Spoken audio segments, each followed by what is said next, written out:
Tomorrow is the beta that I've been looking forward to, Battlefield 2042. In fact, you can get the preload for it right now. But earlier, some bigger content creators actually got to play it for 4 hours ahead of anyone else. Now, their play session's actually under NDA. They can't talk about it. Except I'm a nobody, so I can.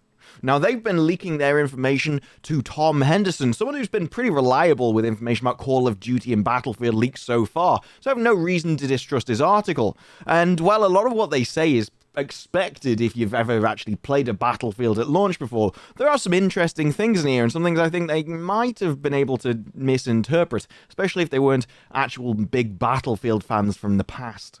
So this should be interesting to analyse, and I've only got to wait till tomorrow to find out if I'm going to be completely wrong. So with that, let's get stuck in.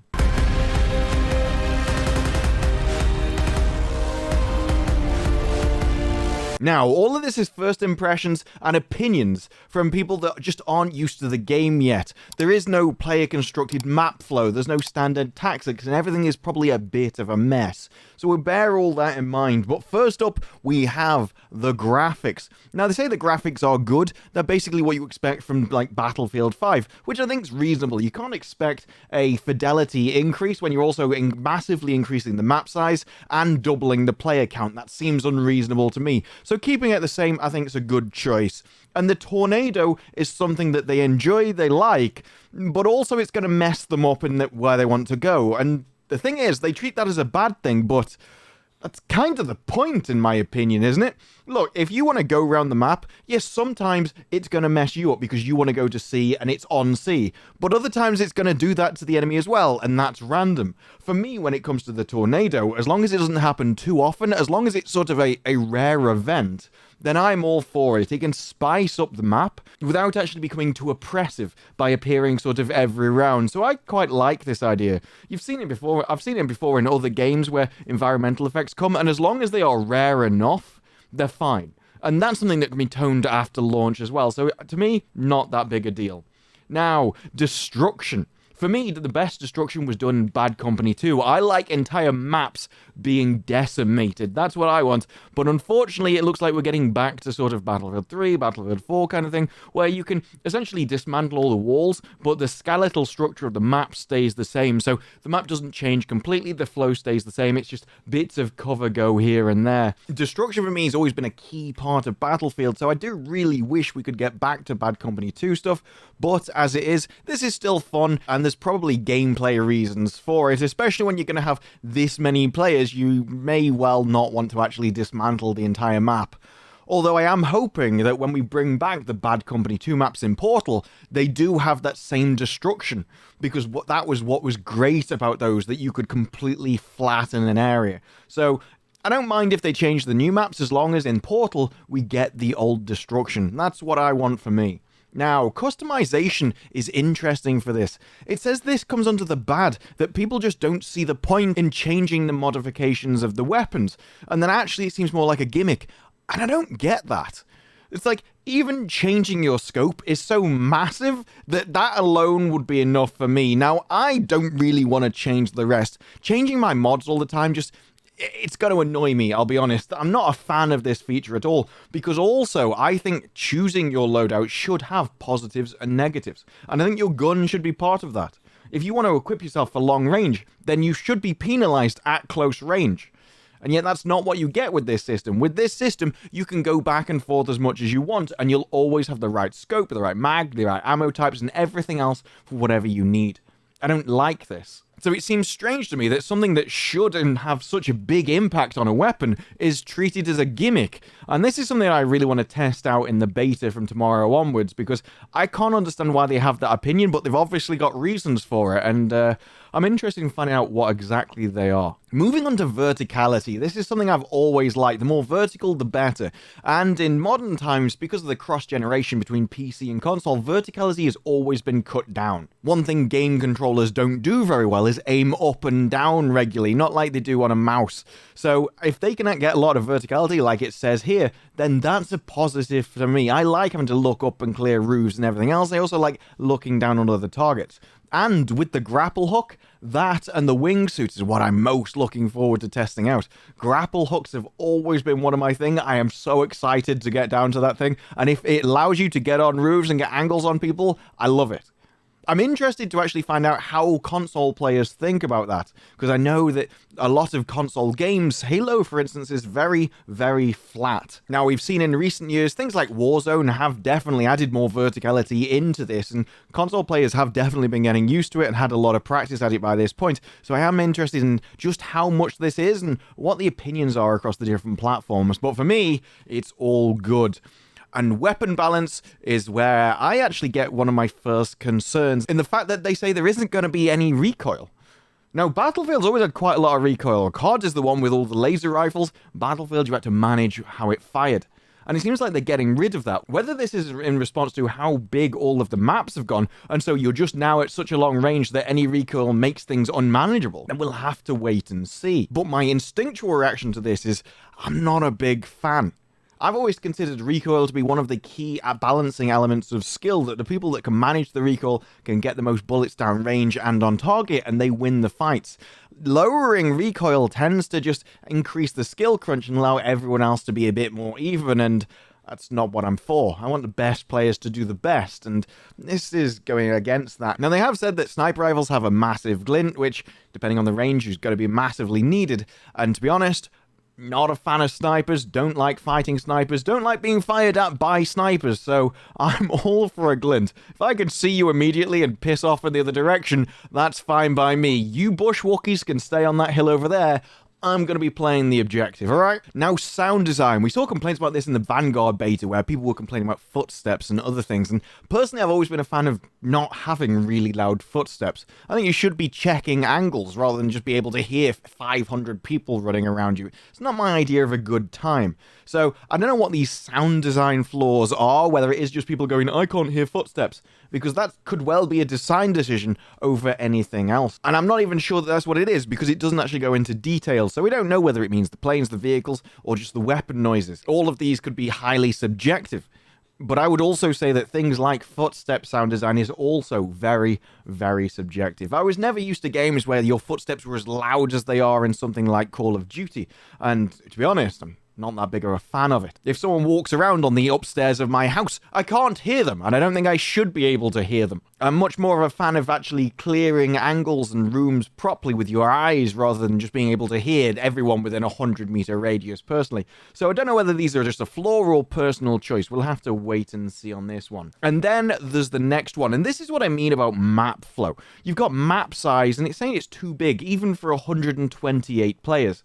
Now, this has clearly been designed this way, and obviously you would have thought they'd tested it. Now, there is some suggestion that maybe this could just be because of Hazard Zone, because Hazard Zone needs a big map, and so they had to increase all the map sizes. But it doesn't really make sense by the fact that they can change the map sizes per mode, so they clearly decided on this size for a reason.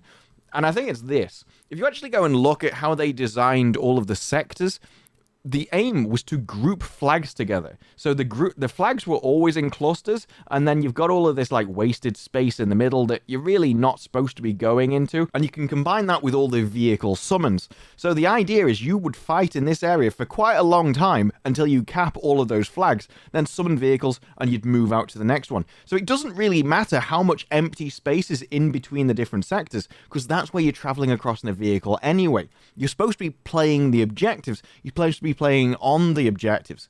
So even though it's a big map, you should always have fights, because all of the players should be focused on the objective. Now, whether this isn't the case in a 4-hour beta, it probably isn't. Map flow, player knowledge, etc. will all come into this. But this strikes me as very much like a PlanetSide system. PlanetSide had an insanely massive map, and yet there was always fights, because all of the fights were always on the flags. And I think the same will eventually come here. Yes, when everyone's off exploring all of the map to try and find out what it's like, they're going to be off in the corners, the dead zones of the area, the dead zones of the map, which they really shouldn't be in, and it can make it feel a little bit dead. But when everyone gets used to actually playing the objective as you're supposed to be doing in Battlefield, I think this one will be improved, but again, we'll have to wait and see on this one. It's an easy fix, let's be honest. All they have to do is shrink the player size, they just shrink the boundaries. There was comments from them earlier that they increased the boundaries because of all of the air units. But even with that, you could have increased space for the air units to turn around and still have the infantry and vehicle combat down on the ground actually have a sort of narrower bounds. So I'm not too concerned about this, even if it does turn out to be a problem, because everything can be adjusted after launch. And AI players, this is something that I've actually expected, and I was kind of surprised that they announced this as a feature the first time. Look, if you tell me you're adding AI into your game, I'm going to assume they're trash. Why? Because nearly every AI in every game has always been trash. But the thing was with Battlefield, they were bragging about how good their AI was. Oh, it's great. Oh, they can do all this stuff. They can enter in vehicles. You won't even be able to tell the difference between AI and humans. And they bragged about that, and they didn't need to. If they hadn't said that, I wouldn't have thought they were good. I wouldn't have had high expectations for them like I did. They could have just shut up, and I would have assumed they were trash. And so when I find out they're actually trash, I wouldn't have minded.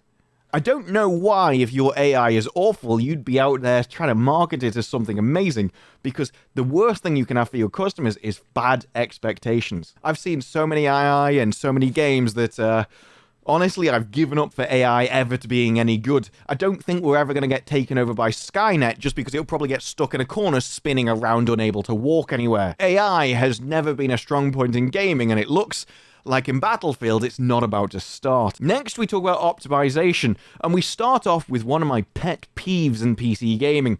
Oh, there are comments that many people needed to turn down their graphics settings or suffer poor frame rates. To which I can only reply, yes. That's PC gaming for you. I've never understood this idea that you should just be able to load a game, put everything on high or very high, and have good frame rates. No, part of PC gaming is if you want high frame rates, you set your graphics on low. If you want good graphic fidelity, you set it on high and suffer from the poor frame rates. This is how it works. No one is entitled to high fidelity and high frame rates. It just doesn't happen. And quite frankly, I would rather that a game engine made something where the maximum settings aren't actually possible for you to reach yet. That way, when everyone upgrades their computers in the oncoming years, there's still headroom to get where you can get better graphics as you buy better equipment. I've always liked that. You're kind of future-proofing your graphics. I think it's an awesome idea. And yet, there's a load of people seem to think that I should be able to get 240 FPS and just set it to Ultra and not care. That's never been how PC gaming has worked. Now, there are some people saying that even with a 2080 Ti, they can only get 80 frames a second. But again, on what settings? If that's on low, that's not very good. But if they've set that onto ultra or high, then the answer is very simple. Turn down your settings. And I'm a competitive FPS player, so I tend to put all my settings really low anyway. I try and come up with some kind of compromise between something that doesn't look like a dog's breakfast and also can get me a decent amount of frames. This is going to take time and something that they probably didn't have time to mess with. Look, if they've only got 4 hours for gameplay, I'm sure they're not going to be fiddling around with their settings too much. These are people that wanted good graphics. They wanted high fidelity for their content so they can put out YouTube videos with it looking good. That's, by definition, going to affect their frame rate. So for this, I'm really not too bothered at the moment. As there is still plenty of time for launch, I think this can get nailed down.